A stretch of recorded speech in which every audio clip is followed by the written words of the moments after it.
Management ரிலேட்டடுக்கான ஒரு interview கொஸ்டினை பற்றி தான் வந்து டிஸ்கஸ் பண்ண போகிறேன். ஸோ ஜென்ரலாக நம்ம வந்து பார்த்தீங்கன்னா நீங்கள் வந்து ஒரு ஃபெசிலிட்டி மேனேஜ்மெண்ட்டில் part of electrical part of mechanical இருந்தீங்க அப்படின்னா ஓகே. ஸோ எலக்ட்ரிக்கல் மாதிரி கொஸ்டின் வந்து நம்ம வந்து படிச்சுப்போம். What is UPS, what is ACB, what is VCB, what is right transformer, டிரான்ஸ்ஃபார்மரில் என்னென்ன ப்ரொடக்ஷன் இருக்குது, அப்புறம் என்னென்ன ரிலீஸ்லாம் இருக்குது, டிஜி என்ன, A check, B check, C check, so D check இதெல்லாம் என்ன, அப்புறம் வந்து பார்த்தீங்க அப்படின்னா உங்களுக்கு என்னென்ன பஸ் டக்ட் டைப் இருக்குது. ஸோ பஸ் டக்ட் நீங்கள் டைட்னஸ் டார்க் வைக்கும் போது எவ்வளோ டார்க் வைக்கிறீங்க, ஸோ என்ன கேபிள் சைஸ், என்ன கேபிள் பார்த்துருக்கீங்க, என்ன கேபிள் யூஸ் பண்ணியிருக்கீங்க.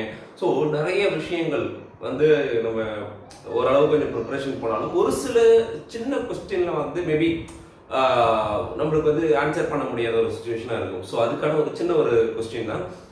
ஸோ என்ன அப்படின்னா நம்மளுடைய EB bill. So EB bill நம்ம ஒரு ஃபெசிலிட்டி மேனேஜ்மெண்ட் அப்படின்னா கண்டிப்பாக அந்த இபி பில் வந்து க்ளோஸ் அண்ட் க்ளோஸ்